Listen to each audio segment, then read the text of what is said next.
비가 억수같이 쏟아지는 밤이었다. 나는 지하철역에서 나와 우산도 없이 집으로 향하고 있었다. 회사에서 야근을 마치고 나오니 이미 자정을 넘긴 시간. 거리는 을씨년스럽게 비어 있었고 가로등 불빛만이 젖은 아스팔트를 희미하게 비추고 있었다. 그때였다. 골목 어귀에서 누군가 나를 부르는 소리가 들렸다. 젊으니 잠시만. 돌아보니 한복을 입은 중년 여성이 서 있었다. 머리는 곱게 빗어 올렸고 목에는 크고 작은 구슬들이 여러 겹 걸려 있었다. 손에는 붉은 천으로 된 주머니를 들고 있었다. 저를 부르신 건가요? 그래, 너 말이야. 너에게서 나쁜 기운이 보인다. 귀신이 붙어 있어. 나는 헛웃음을 지었다. 21세기에 이런 말을 듣게 될 줄이야. 그냥 지나치려고 했지만 여자는 내 앞을 막아섰다. 무시하면 안 돼. 정말 위험한 상황이야. 나는 무당 현숙이라고 한다. 너를 도와주겠어. 아, 괜찮습니다. 저는 그런 거 안 믿어서. 믿든 안 믿든 귀신은 너를 노리고 있어. 특히 너 같은 귀인은 더욱 그렇지.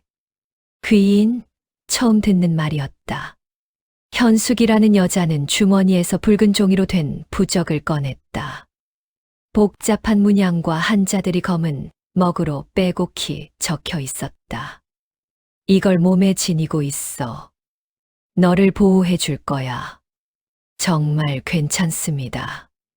돈도 없고, 돈은 나중에 생각하자.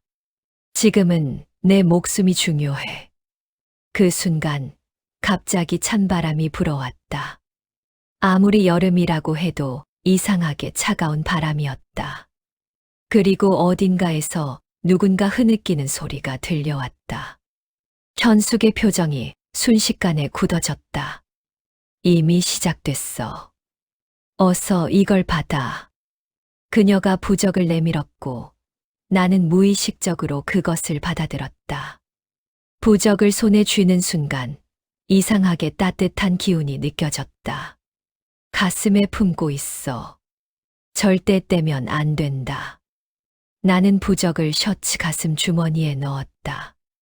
그러자 신기하게도 흐느끼는 소리가 멈췄다. 고마워요. 그런데 정말 돈은? 돌아보니 현숙은 이미 사라진 후였다. 비도 언제 그쳤는지 그쳐 있었다. 나는 고개를 갸웃하며 집으로 향했다. 그날 밤 나는 이상한 꿈을 꾸었다. 어둠 속에서 누군가 나를 부르고 있었다. 여자의 목소리였는데 애절하고 구슬펐다. 도와줘. 나를 도와줘. 나는 소리가 나는 쪽으로 걸어갔다. 그곳에는 하얀 한복을 입은 여자가 서 있었다. 얼굴이 하얗게 질려 있고 머리카락이 얼굴을 덮고 있어 표정을 알 수 없었다. 누구세요? 나를 기억해줘. 잊지 말아줘. 여자가 고개를 들었다. 그 순간 나는 비명을 지르며 잠에서 깨어났다. 여자의 얼굴에는 눈이 없었다. 텅 빈 두 개의 구멍만이 검게 뚫려 있었고 입에서는 검은 피가 흘러내리고 있었다. 헉. 나는 거친 숨을 몰아쉬며 시계를 보았다. 새벽 3시 33분. 가슴이 두근거려서 잠이 오지 않았다. 물을 마시려고 일어나는데 가슴 주머니에서 부적이 만져졌다. 아, 이걸 아직 가지고 있구나. 부적을 꺼내어 보니 낮에 봤을 때와는 다른 느낌이었다. 붉은 종이가 더 진한 색으로 보였고 검은 글씨들이 마치 살아 움직이는 것처럼 보였다. 피곤해서 그런 거겠지. 나는 부적을 다시 주머니에 넣고 물을 마셨다. 그런데 거울에 비친 내 모습을 보고 깜짝 놀랐다. 얼굴이 평소보다 훨씬 헬쑥해 보였던 것이다. 다음 날도, 그 다음 날도 비슷한 꿈이 계속됐다. 매번 같은 시간, 새벽 3시 33분에 깨어나는 것도 같았다. 여자는 매번 다른 모습으로 나타났지만, 한 가지는 변하지 않았다. 항상 무언가를 간절히 호소하고 있다는 것. 일주일이 지나자 몸이 눈에 띄게 야위기 시작했다. 동료들이 걱정할 정도였다. 야, 너 요즘 너무 안 좋아 보인다. 병원 가봐. 괜찮아. 그냥 잠을 못 자서 그런 것 같아. 하지만 정말 괜찮지 않았다. 거울을 볼 때마다 내 얼굴이 조금씩 다른 사람 같아 보였다. 뺨은 움푹 들어가고 눈 밑에는 짙은 다크서클이 생겼다. 무엇보다 눈에서 생기가 사라지고 있었다. 그리고 부적을 만질 때마다 이상한 느낌이 들었다. 처음에는 따뜻했는데 이제는 차갑고 끈적한 느낌이었다. 마치 누군가의 축축한 손이 내 손을 잡고 있는 것 같았다. 2주째 되는 날 밤 꿈에서 여자가 말했다. 이제 거의 다 됐어. 조금만 더. 뭐가 다 됐다는 거예요? 당신 대체 누구세요? 너는 특별한 사람이야. 귀인이라고 했지. 너 같은 사람이 필요해. 나를 위해서. 무슨 말인지 모르겠어요. 그때 여자가 웃었다. 섬뜩한 웃음소리가 꿈속을 가득 메웠다. 곧 알게 될 거야. 곧. 아침에 일어나니 몸이 더욱 이상했다. 걷기조차 힘들 정도로 기력이 없었다. 회사에 병가를 내고 집에서 쉬기로 했다. 그런데 점심 무렵 현관문을 두드리는 소리가 들렸다. 누구세요? 나다, 현숙이야. 문을 열어보니 정말로 그날 밤에 만났던 무당 현숙이 서 있었다. 하지만 뭔가 달라 보였다. 얼굴에 미소를 띠고 있었는데 그 미소가 어쩐지 불안했다. 어떻게 여기를? 내가 너무 안 좋아 보여서 찾아왔어. 부적은 잘 가지고 있지? 나는 고개를 끄덕였다. 현숙이 방 안으로 들어와서 나를 자세히 살펴봤다. 좋아. 아주 좋아. 뭐가 좋다는 거예요? 아무것도 아니야. 그런데 말이지, 부적의 힘을 더 강하게 만들 방법이 있어. 현숙이 가방에서 또 다른 부적을 꺼냈다. 이번 것은 더 크고 더 복잡한 문양이 그려져 있었다. 이걸 침실에 붙여놓으면 돼. 그러면 악귀들이 완전히 물러날 거야. 나는 부적을 받아서 침실 벽에 붙였다. 그런데 부적을 붙이는 순간 방 안의 공기가 급격히 차가워졌다. 이상한데요. 갑자기 돌아보니 현숙의 표정이 완전히 바뀌어 있었다. 아까의 친근한 미소는 사라지고 차갑고 날카로운 눈빛으로 나를 바라보고 있었다. 이제 준비가 다 됐군. 뭐가 준비가 다 됐다는 거예요? 귀인 사냥 말이야. 그 순간 나는 온몸에 소름이 돋았다. 현숙이 입고 있던 한복이 순식간에 검은색으로 변했고 목에 걸고 있던 구슬들이 붉은 빛을 발하기 시작했다. 당신, 진짜 무당이 아니죠. 무당이 맞아. 하지만 너희가 생각하는 그런 무당은 아니지. 현숙이 웃었다.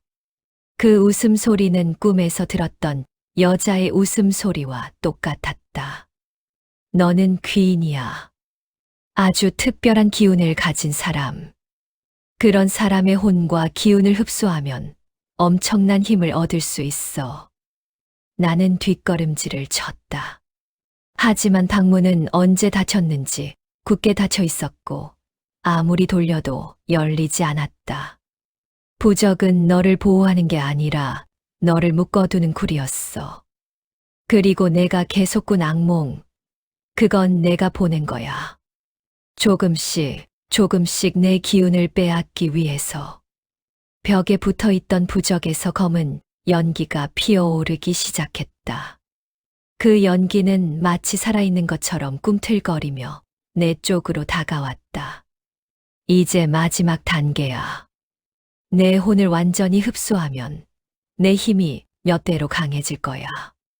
현숙이 두 손을 들어 올리며 이상한 주문을 외우기 시작했다. 방 안의 온도가 급격히 떨어지고 어디선가 신음소리가 들려왔다.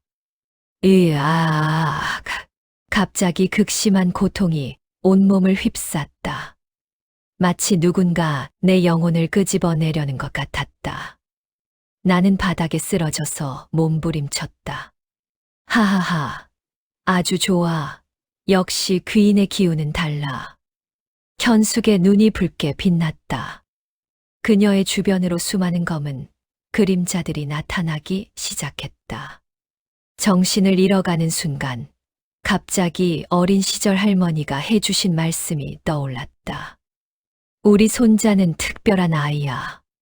좋은 귀신들이 도와주는 아이지. 나쁜 것들이 다가오면 착한 귀신들이 지켜줄 거야. 그때는 그냥 할머니의 옛날 얘기라고 생각했는데. 설마, 정말로? 나는 간신히 정신을 차리고 현숙을 바라봤다. 할머니, 할머니 도와주세요. 그 순간 방 안의 공기가 바뀌었다. 차가웠던 공기가 따뜻해지기 시작했고 어디선가 할머니의 목소리가 들려왔다. 손자야, 괜찮다. 할머니가 여기 있다. 현숙의 표정이 당황으로 바뀌었다. 뭐야? 이건 계획에 없던 일인데. 방 안에 하얀 빛이 차올랐다. 그 빛 속에서 할머니의 모습이 나타났다. 생전 그대로의 모습이었다. 할머니, 착한 우리 손자. 할머니가 늦어서 미안하구나. 이 나쁜 것이 너를 괴롭혔지. 할머니가 현숙을 향해 손을 뻗었다. 그러자 현숙이 비명을 지르며 뒤로 물러났다. 안 돼. 내 계획이 완벽했는데. 할머니, 어떻게 해야 해요? 부적을 떼어내렴. 그것들이 너를 묶고 있어. 나는 가슴에 부적을 잡아당겼다. 하지만 부적은 마치 살에 달라붙은 것처럼 떨어지지 않았다.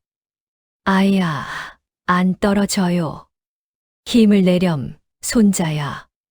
내 안에 있는 선한 기운으로 그 나쁜 기운을 이겨내야 해.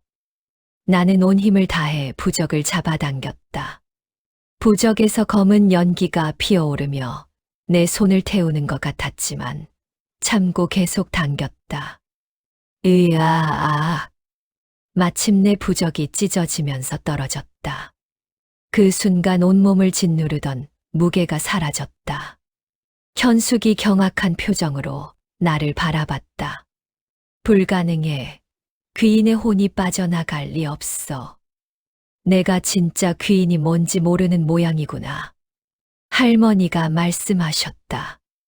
귀인은 귀신의 인도를 받는 사람이 아니야.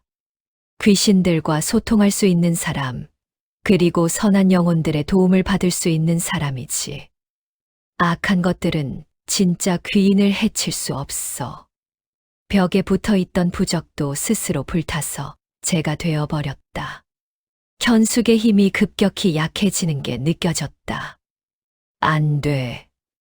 내가 이렇게 많은 준비를 했는데. 너는 가짜 무당이야.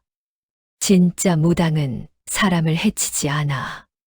할머니가 현숙을 향해 다가갔다. 현숙은 벽에 등을 대고 더 이상 물러설 수 없었다. 너의 정체가 뭔지 알겠구나.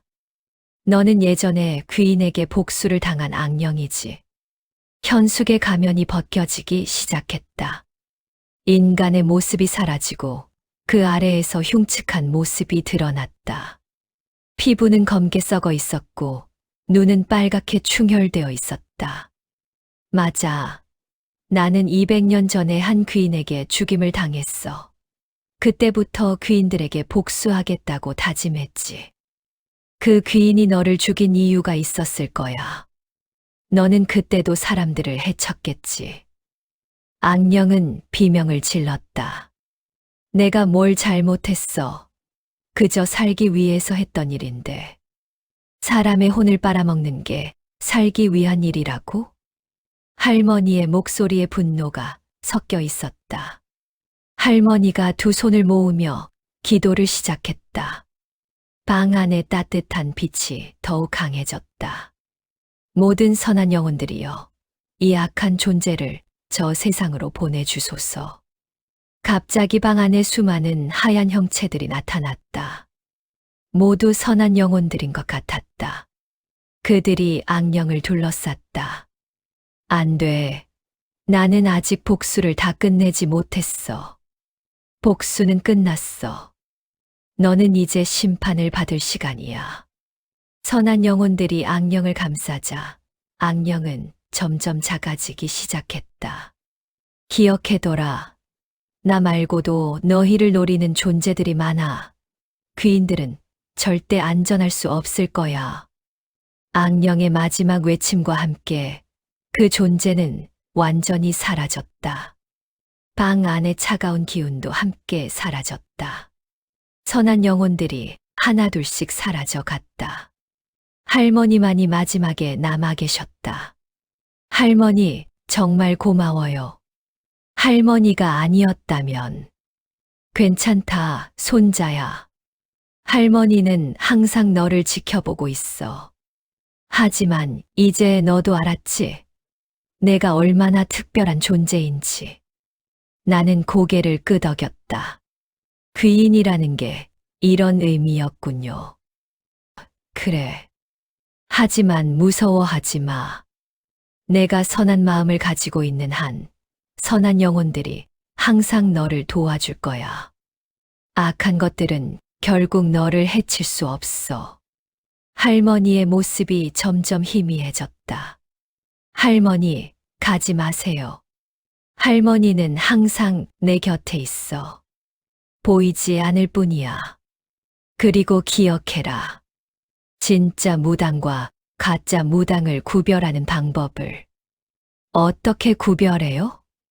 진짜 무당은 절대로 돈을 먼저 요구하지 않아. 그리고 사람을 해치지 않지. 항상 도움을 주려고 하지, 해를 끼치려고 하지 않아. 할머니가 완전히 사라지기 전에 마지막으로 말씀하셨다. 앞으로 또 이런 일이 있을 수도 있어. 하지만 너는 이제 이겨낼 수 있을 거야. 할머니가 믿는다. 할머니의 모습이 완전히 사라졌다. 방 안은 다시 평범한 내 방이 되었다.